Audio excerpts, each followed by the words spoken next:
Olá e bem-vindo. Hoje vamos mergulhar num livro que, mesmo 25 anos depois, continua a gerar imenso debate. E imensa inspiração também. Exatamente. Falo do Pai Rico, Pai Pobre, de Robert T. Kiyosaki. As nossas fontes são excertos da edição comemorativa e a nossa missão aqui é ir um pouco além da superfície. Certo. Tentar perceber porque é que estas ideias, que muitas vezes são tão simples, não é? Sim, na sua essência são muito diretas. Porque é que tiveram um impacto tão profundo? Vamos focar-nos naquela famosa dualidade de mentalidades, a do pai rico e a do pai pobre. E a premissa é genial na sua simplicidade. O Kiyosaki conta que cresceu com dois pais que lhe davam conselhos sobre dinheiro que eram o oposto total um do outro. Certo. O pai pobre era o pai biológico dele, um académico brilhante, funcionário público de topo no Havaí, que acreditava mesmo a sério na fórmula tradicional do sucesso. Aquela que todos nós ouvimos. Exatamente.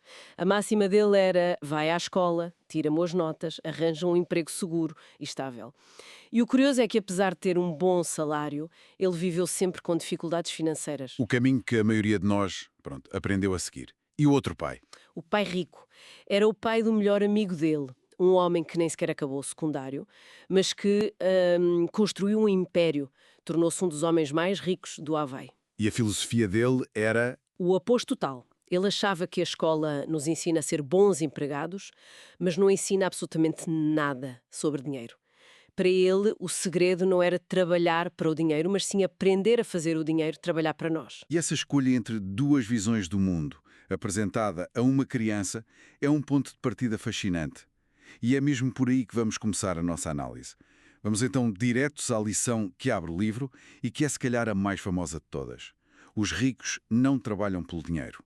Soa quase como um paradoxo, não é? É verdade, e a forma como ele ilustra isto é como a história da infância dele, que é brilhante. Aos 9 anos, ele e o amigo Mike, O filho do pai rico. isso, decidiram que queriam ficar ricos e pediram-lhe conselhos. A resposta foi uma oferta de trabalho numa das lojas dele a pagar uns míseros 10 cêntimos a hora. 10 cêntimos. Isso é praticamente trabalho escravo, mesmo para a época. Imagino que a alegria não tenha durado muito. De todo, passado umas semanas a limpar o pó de latas de conserva, sentiram-se completamente explorados, marcharam para o escritório dele e pronto, exigiram um aumento. E é aí que a lição começa. É aí que tudo muda. Em vez de lhes dar mais dinheiro, o pai rico fez algo radical. Cortou-lhes o pagamento por completo. Como assim? Disse-lhes: continuem a trabalhar, mas agora de graça. Isso parece de loucos. Qual era a lógica? Forçá-los a desistir? Pelo contrário, a lógica era libertá-los da armadilha do salário. Ele explicou que, ao trabalharem por um ordenado, o cérebro deles ficava focado numa solução a curto prazo que é impulsionada por duas emoções: o medo, Medo de não ter dinheiro? exato, e a ganância, a vontade de querer sempre mais. Ao tirar o salário da equação, ele forçou-os a abrir os olhos, a usar a cabeça para ver oportunidades que, antes, eles não viam. E funcionou. Que oportunidade é que eles viram? E funcionou.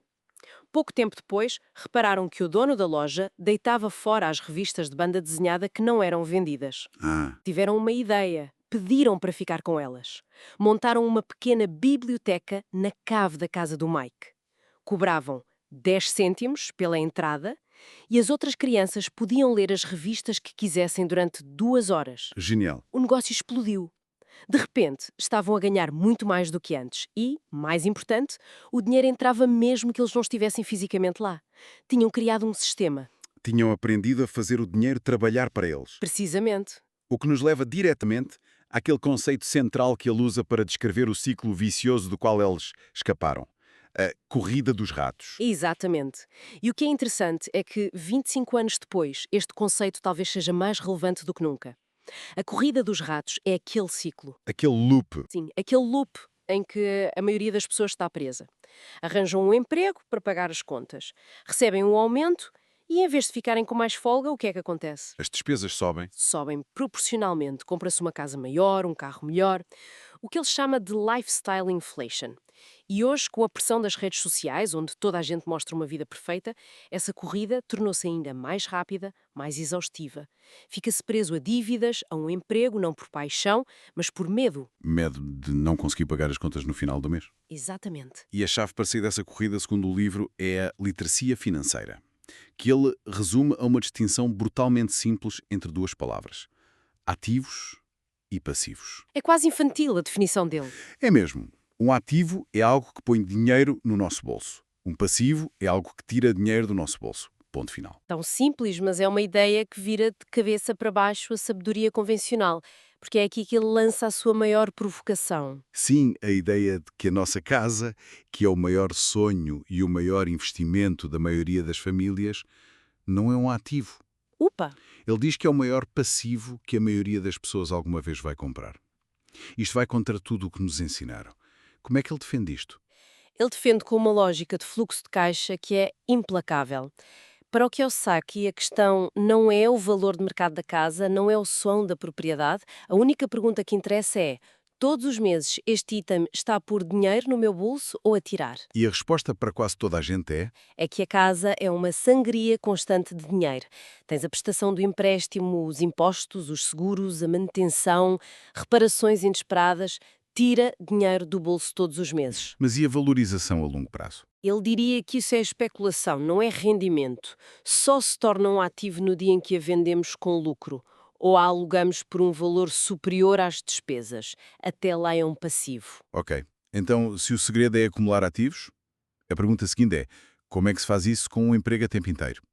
E é aí que ele introduz outra distinção crucial: a diferença entre a nossa profissão e o nosso negócio. É a lição. Cuide dos seus negócios. A maioria das pessoas confunde as duas coisas. A tua profissão é o que fazes das 9 às 5 para ganhar um salário. É o que paga as contas. Certo? Mas o teu negócio, na visão dele, é a tua coluna de ativos. É aquilo que constróis fora do horário de trabalho e que um dia te pode libertar da necessidade de ter uma profissão. Ele conta aquela história fantástica do Ray Kroc, o homem que transformou a McDonald's num império. Numa palestra, ele perguntou à audiência: qual é o meu negócio? E claro, todos se riram. E disseram hambúrgueres. Claro, a resposta óbvia. Exatamente. E ele deixou-os rir e depois disse: não, o meu negócio não são os hambúrgueres. O meu negócio é o imobiliário. Uma revelação. Total. Ele explicou que o franchising dos hambúrgueres era só o que gerava o fluxo de caixa para o verdadeiro negócio. Comprar os terrenos e as localizações onde cada restaurante era construído. A McDonald's hoje é uma das maiores proprietárias de imóveis do mundo. E essa história ilustra na perfeição o conselho do livro. Mantém o teu emprego, paga as tuas contas, mas não te distraias com o consumo. Usa o excedente do teu salário, por mais pequeno que seja, para começar a comprar ou a criar ativos. Não para comprar passivos que parecem símbolos de status. Precisamente. Ele diz que os ricos compram os artigos de luxo em último lugar, com o dinheiro gerado pelos ativos deles. A classe média tende a comprá-los primeiro, com o seu próprio suor e com dívidas, afundando-se ainda mais na tal corrida dos ratos. O que nos leva a outro segredo dos ricos que o livro desvenda: a forma como eles lidam com os impostos, usando o poder das sociedades anónimas. Isto parece algo muito distante da realidade da maioria. Parece, mas ele simplifica a ideia de uma forma muito clara. É uma simples mudança na ordem das coisas. Um empregado segue esta sequência. Ganha dinheiro, paga impostos ao Estado primeiro, Retidos na fonte. exato, e depois tenta viver com o que sobra. Uma sociedade anónima inverte completamente esta lógica. A empresa ganha dinheiro, gasta tudo o que pode legalmente em despesas para operar e crescer, e só no final é que paga impostos sobre o lucro que restou. Isso é uma mudança de paradigma total. Quer dizer que o sistema está, na sua essência, desenhado para penalizar quem depende de um salário. O livro argumenta que sim, e o ponto não é sobre evasão fiscal, mas sim sobre perceber as regras do jogo. Os códigos fiscais em quase todo o mundo dão incentivos a quem investe e cria empresas. Certo, para estimular a economia. Exatamente. Por exemplo, há mecanismos que permitem adiar ou reduzir impostos se o lucro da venda de um ativo, como um imóvel, for reinvestido. São incentivos. O que é fascinante é que hoje, com a gig economy e a facilidade de abrir pequenas empresas, esse princípio de gastar primeiro, pagar impostos depois, já não é só para os multimilionários. O problema é que a mentalidade ainda não acompanhou a mudança nas regras. Ok, vamos recapitular. Os princípios parecem diretos. Fazer o dinheiro trabalhar para si, focar-se em ativos, perceber as regras fiscais. O que me leva à pergunta que o próprio livro faz: se as ideias são tão simples, por que é que não há mais gente a aplicá-las? E a resposta, segundo ele, não está nos números nem na técnica. Está na nossa cabeça. Ele identifica 5 barreiras psicológicas, mas as duas mais poderosas são, sem dúvida, o medo e o cinismo. Vamos começar pelo medo. O medo de perder dinheiro. É um sentimento universal. Ninguém quer investir o dinheiro que custou a ganhar e perdê-lo? Claro que não, mas a diferença crucial está em como se lida com esse medo. O livro usa uma analogia muito poderosa sobre a Batalha do Álamo, no Texas. Certo. Os texanos sofreram ali uma derrota militar esmagadora. Mas, em vez de a verem como uma vergonha, eles transformaram-na num grito de guerra. Lembrem-se do Álamo. Essa derrota tornou-se a inspiração que os levou à vitória final. Ou seja, o fracasso como inspiração. Exatamente. Para os vencedores, o fracasso é uma fonte de inspiração e de aprendizagem. Para os perdedores, é o fim do jogo. Não se trata de ser destemido. Todos os investidores de sucesso sentem medo. A diferença é que não veem a perda de dinheiro como uma catástrofe. Veem como o quê? Como o custo de uma lição valiosa. É a propina que se paga para aprender algo que não se ensina na escola. A maioria das pessoas tem tanto medo de perder que preferem nem sequer entrar no jogo, Jogam para não perder. em vez de jogarem para ganhar. E ao fazer isso, perdem a maior oportunidade de todas, a de aprender e crescer. E o segundo obstáculo, o cinismo. Ele descreve como aquelas vozes, internas e externas, que nos enchem de dúvidas. Usa a analogia da galinha medrosa que anda sempre a gritar: "O céu está a cair!" E todos nós conhecemos alguém assim, ou temos essa voz dentro de nós.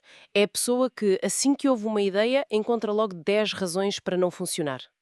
Kiyosaki dá o exemplo clássico que ouve sempre que fala de investir em imóveis. Qual é? Ah, mas eu não quero ter de andar a arranjar sanitas à meia-noite. O foco num pequeno detalhe negativo para invalidar toda a oportunidade. Precisamente. O cinismo é muitas vezes um escudo. É mais fácil e seguro criticar do que analisar. E agir. Criticar não custa nada e não tem risco. O pai rico dizia: os cínicos criticam, os vencedores analisam. E analisar significa: Analisar significa olhar para o problema da sanita avariada e perguntar: como posso resolver isto? A resposta óbvia: contratar um gestor de propriedades. O vencedor encontrou uma solução, enquanto o cínico usou o problema como desculpa para não fazer nada e depois dizer: eu bem avisei. é uma profecia que se cumpre a si mesma. Exato. E que mantém as pessoas exatamente onde estão. Chegando ao fim da nossa análise, parece que a mensagem central de Pai Rico, Pai Pobre é menos sobre táticas de investimento e mais sobre uma profunda transformação de mentalidade. Sem dúvida. Se tivéssemos de resumir tudo a 3 ideias-chave, a primeira seria essa mudança fundamental. O objetivo não é trabalhar mais arduamente pelo dinheiro. Mas sim construir sistemas que façam o dinheiro trabalhar arduamente por nós. Exatamente. Através da aquisição de ativos que gerem rendimento. Ócio, ou seja, a nossa coluna de ativos, que constrói a nossa riqueza para o futuro. E manter o foco nesse segundo ponto, mesmo enquanto se executa o primeiro.